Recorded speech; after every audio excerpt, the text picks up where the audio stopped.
Consider this, a news and information program recorded on the campus of the University of Nebraska at Omaha.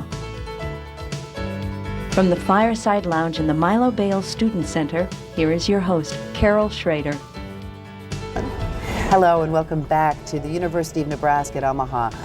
We have been living through, I think, an unusual time with a very unusual set of circumstances in this election. Many of us are waiting for it to get over, and I don't know if that's the case with my guest this week because as a political scientist, it's interesting to watch. Dr. Lori Bykirk of the Political Science Department here at UNO, she's often asked her opinion on things, and I've been waiting for several months. We've talked about doing this to kind of probe your mind. Not to make you a spin doctor, Lord knows there's enough of them. Enough of those, yes. One of your areas of expertise is interest groups, and do we have interest groups around during this election or not? We really do. And it will be interesting to see there are so many that are so active this election. It might be hard to sort out who gets credit or blame for what. But yes, there's a lot of activity out there. The thing that's interesting is with these so-called swing states, and with all the time and effort that's going into those states, fortunately we're next to one, so we get a little, with Iowa. But all that, everything's geared, I feel, to groups within those states. The message is geared, and they're honing it, so I don't even think they're worried about the rest of us, nor do they talk about some of the things I'm interested in. That's true. And I have mixed feelings about that. I know that most people in Nebraska feel we get taken for granted and we don't get enough attention, especially from the presidential campaigns.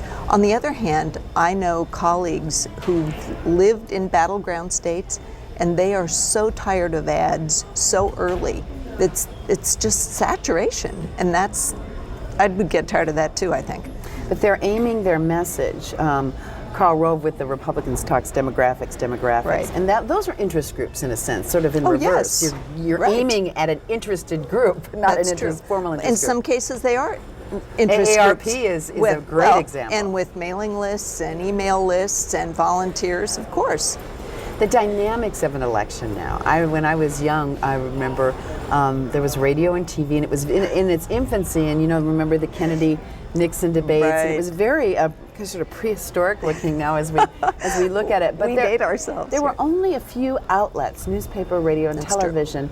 Direct mail wasn't honed to the point it is now. And of course, we haven't even gotten into the computer. And interest groups are using this as much as the political parties, are they not? In some respects, I think interest groups have led the way in using the web, certainly.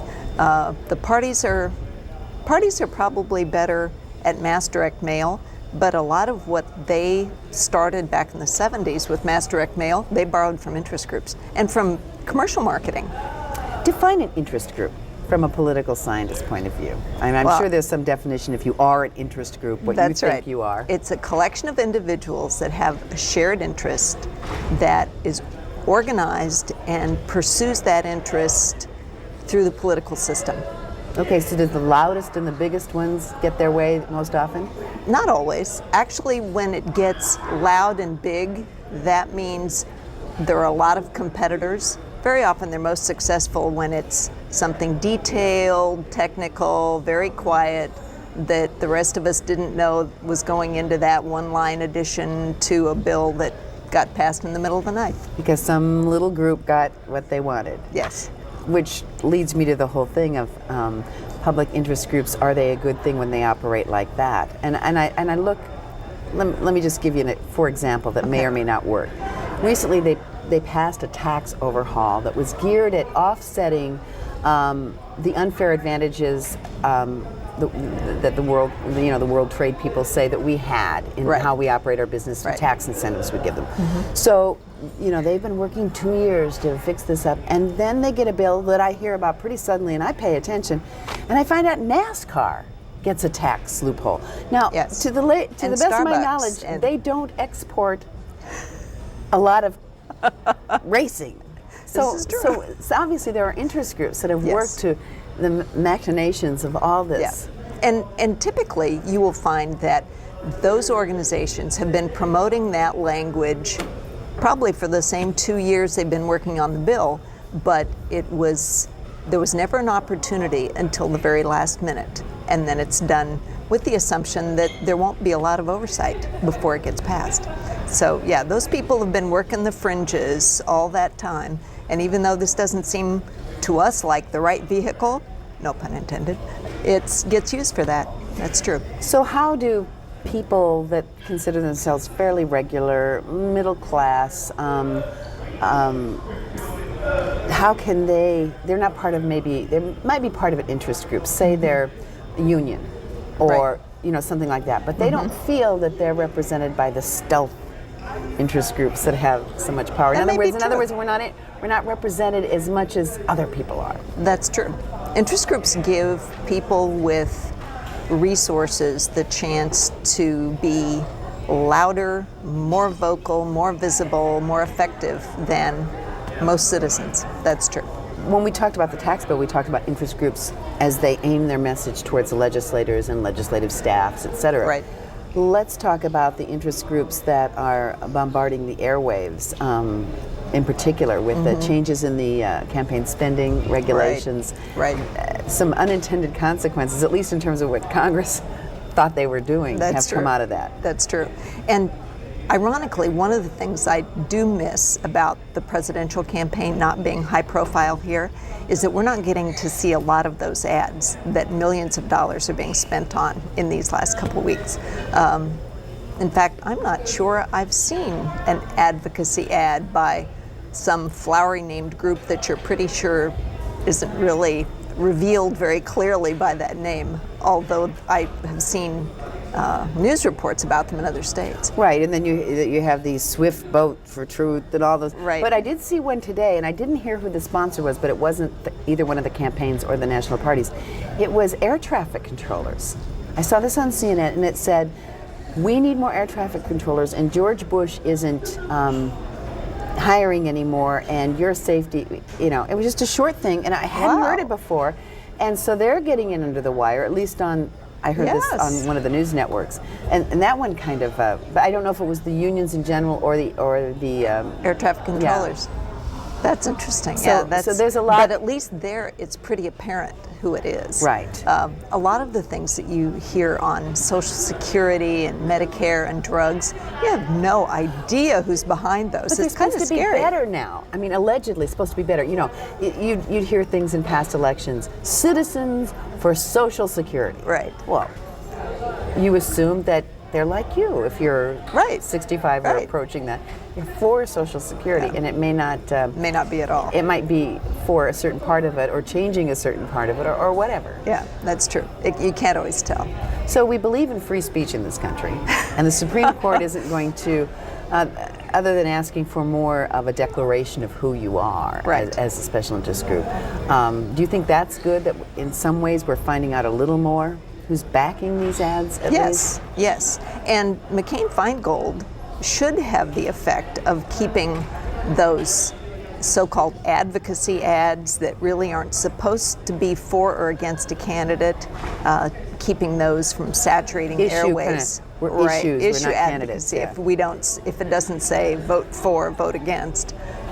In fact, I'm curious about the air traffic control one. How obvious was it that it was against Bush? Oh, well, they said because President Bush won't hire them. They didn't say they were for Kerry. Oh, they just said, and they didn't say vote against this. him. No, they basically said, we want you to know this. That's an issue ad. Right. So they're slipping it in under the issue. Issue advocacy ads, yes. So what's on the horizon now that we keep seeing an evolution in how interest groups are using and working the systems of Congress, the systems of our legislature, the TV, the media systems? Right.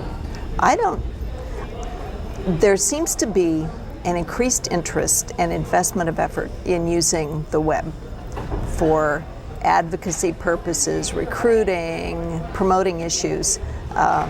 We don't have a good handle yet on how effective that's going to be, in part because there's a huge age differential in use of the web, and a lot of the people who have funds to contribute and are political activists aren't as tuned in as young people. We saw Howard Dean use the web, and, Yes. and he energized a very young That's right. constituency. However, you look at the other end, although my mother and my aunt are exceptions and were on the web as soon as they could get there, you have to tune into that. You That's have right. to call up that web page. You have That's to right. ask for updates to come to your email. That's right. You know, in other words, you don't just turn on the TV and It's there. it's there. Yes, that's true. So that's a and whole it's different not mechanism. like, yes, it is.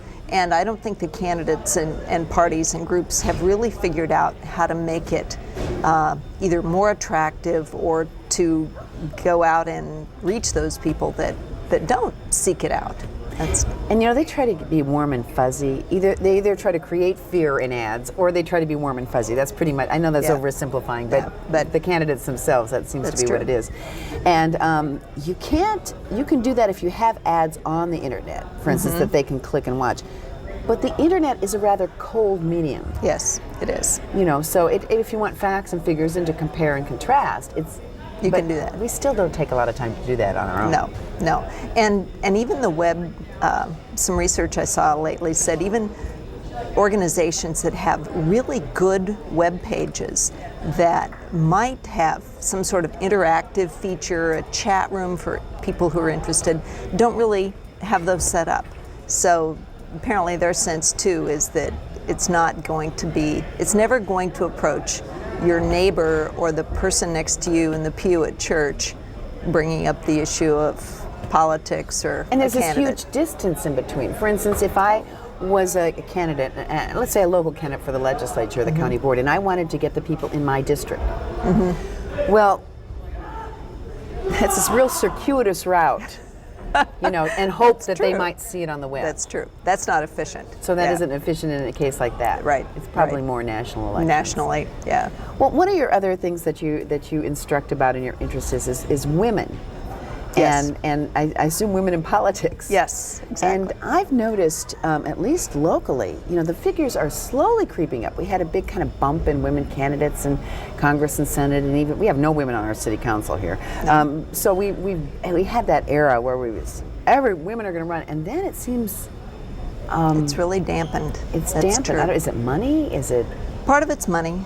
Part of it is that there is an increasing conservatism in the population, and historically, women do better on what we tend to think of as liberal issues, education, social welfare issues, things like defense, military. We're just soft. We're just That's really right. soft. We're, the Perception-wise. image, yes, the image is those aren't issues we're good at. Although if those security moms, the latest, you know, in the NASCAR dads and soccer moms, if these security Moms. Although I'm hearing that women and men are taking a whole different approach to what security is. And one of Yes. the issues is, and that doesn't mean one's for Kerry and one's for Bush, but women are looking at the Kerry thing about cooperation of the countries as a better, it's how women and men Right. kind of think about, men Yes. are pretty direct in general about And more likely to use force. right. So does it make them better or worse?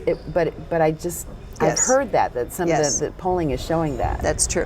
And that's, I think, the reason that the gender gap between the two candidates is actually widening, as that difference has been clarified and made very visible with the debates. If Bush wins and you know that sort of, you know, we are the strongest power and we should protect ourselves at all costs, which I think we all believe that we should certainly protect ourselves. But that more direct route Right. goes on. Do you think that will have an effect then on things like women candidates? If this is the kind of the way it's working? Yes, it will. That will make it in a race where there's a male and a female candidate for a national office, that disadvantages female candidates. You know, many years ago I noticed, I don't know, maybe I just woke up to what had been around me all the time, but when I was in television, commercial television, you certainly notice that if you are kind of tougher on something, you are perceived, may I use the B word, more Yes, bitchy. that's true. Than men.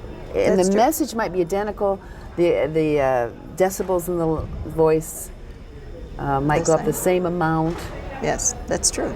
Women the image we've been socialized with is that women are supposed to be caregivers and caring and feminine and soft voice. And Margaret Thatcher is sort of the Iron Maiden was sort of the exception to the rule. She That's could true. be. She wasn't male or female to me. She was just Very- Margaret Thatcher. Yes. And that happens very rarely. That's true. Although I wouldn't want anyone to ever forget I'm a woman, but I wouldn't want them to hold it against me. Right. That I was. And the question is whether, to what extent women are encouraged and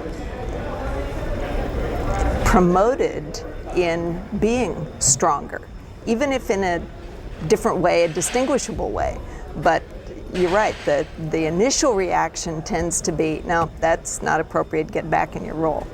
And I don't think anyone's sitting there thinking, I think women belong in this role. Actually, a few people are. No, I know there Yeah. are people. Right, but not Just like the there will majority. always say, I will vote for the woman, women that will say, I will vote for the But the woman. majority will say it's okay. And they may even think they believe that. But their perceptions from their whole livelihood are operating back there. People have to work at that change. So what is it for women? Do women need to get, the Emily's List, which is well known now, That to helps. get to support certain women, to raise money for them? Because even women asking for money, it's a real hard thing for women It is. to pick up that phone and make those hardball calls to That's true. potential contributors. Actually, what research shows is that women are as successful at raising money as equivalently positioned male candidates, but they do it differently because they tend to tap contributors that can write smaller checks rather than large checks, which means you have to ask more people. So it's working harder to do as well, but they're and women able tend to go more grassroots, and men tend to go to the top of the ladder. That's true. That's because that's small money and big money. Yeah. And it always will be. I mean, there'll always be the ones with a lot of money and the ones that That's true. that aren't. And, That's true. And, at And least- when there are lots of women CEOs, then a woman's Rolodex will bring in those $1,000, $10,000 checks, just like men's do. yeah, we get back to that. One of the other hot issues is this the ascending role, although it's always had the same role, of the Electoral College. I mean, on paper it always had the same role, but it seems Yes. to have just like, what do you mean? Popular vote can't take it? I mean, we all knew that. We learned it in school, I know. but it never was a reality to us Yeah. in our lifetime, or even in my parents' lifetime. That's true.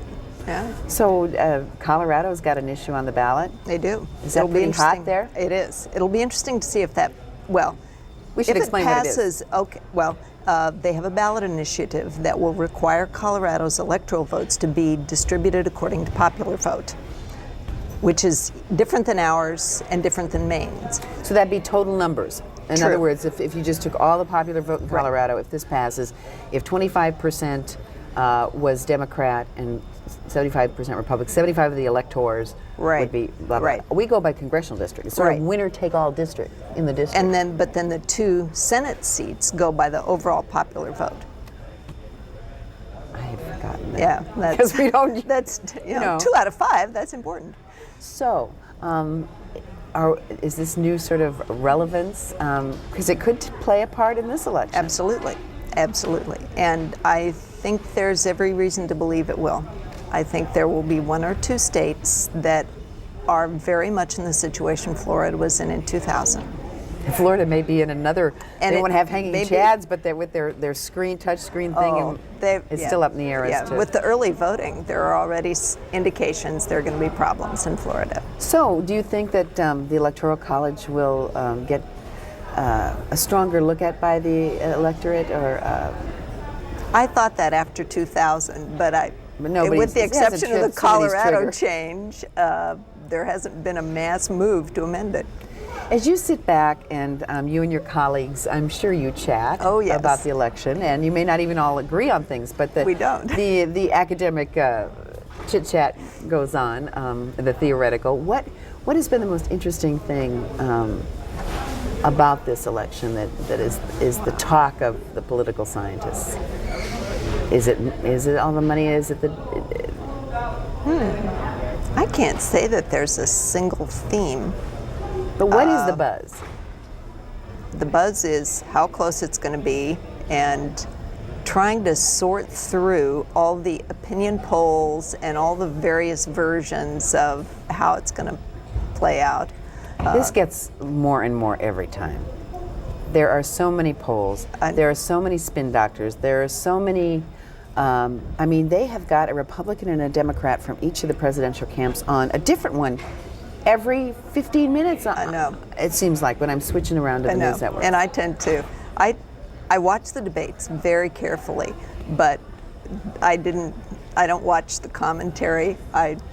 Because I have my own notion of what happened, and if I see it and take notes and paying attention, I figure I can figure that out. What do you think of the debates as compared to past years? We know that they have made somewhat of a difference in terms of, if nothing else, the American psyche starts to pay a little more attention as a whole once those debates start. Right. How do you think that they, not who's won or lost, but how do you think they went as an exercise in informing the public? I think they were excellent.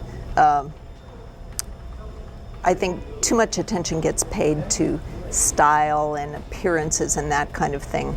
But I found, because I try to sort those things out, I found that both candidates did quite an effective job putting forth their differences from the opponent. And I really think the American public has a dramatic choice, and watching the debates had to help a lot of people figure out where they stand.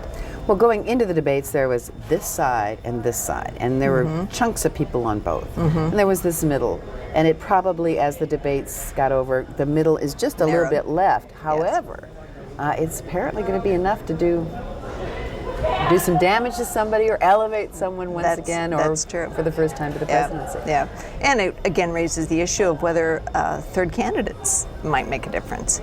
We haven't seen much attention to Nader just lately, but we heard a lot when he wanted to get on the ballot. That's right. The Democrats were very fearful, and the Republicans were taking helping him out, petitions out. Yes.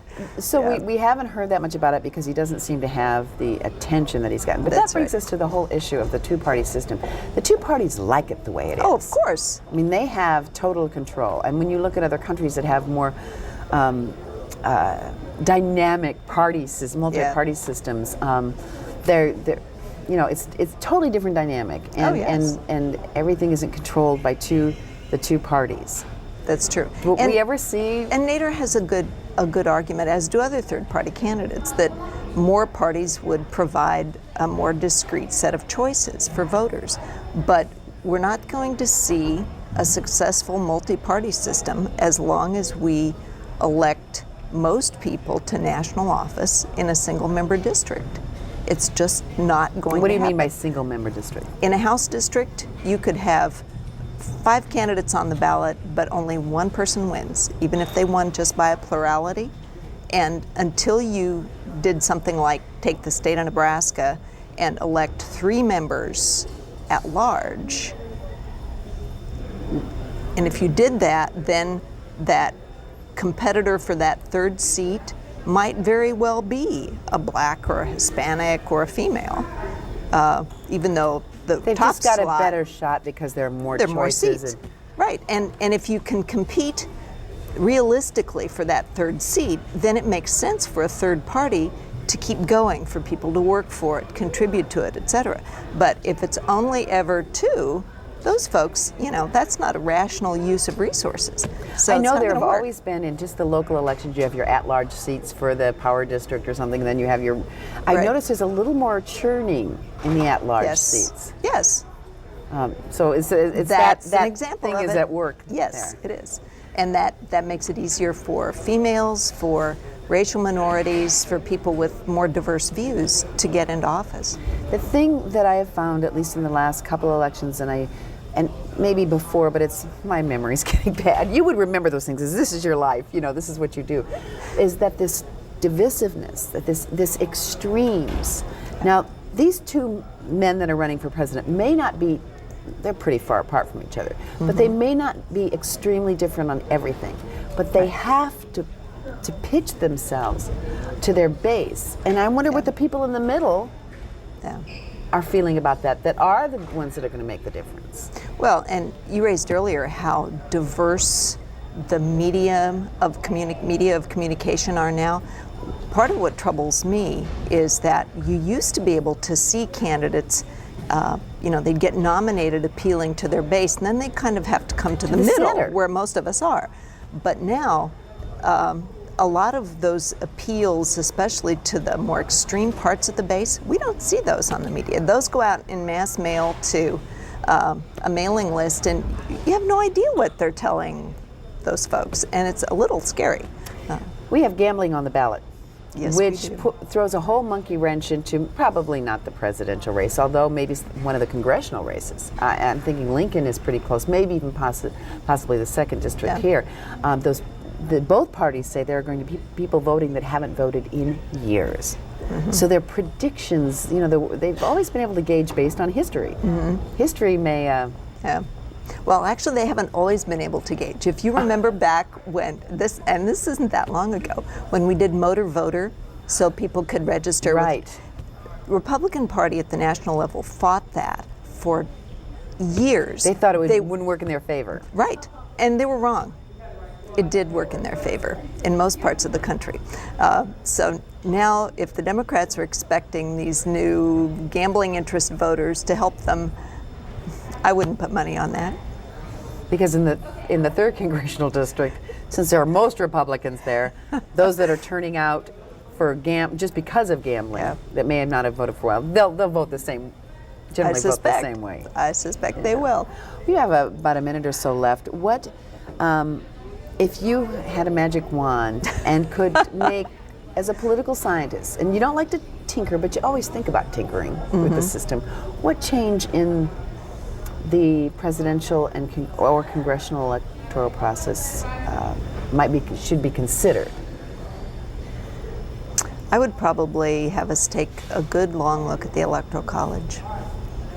I really think that maybe maintaining the state boundaries, but going with the popular vote instead of in a winner-take-all might make more sense. Well, winner-take-all again puts emphasis on certain big swing states, and then. Right. But it's okay if they don't talk to me in my state.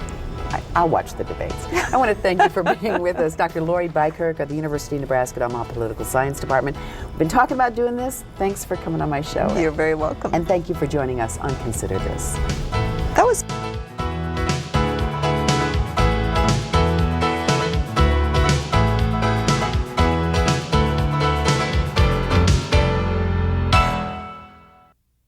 To view this edition of Consider This or past programs, visit our website at unotv.unomaha.edu.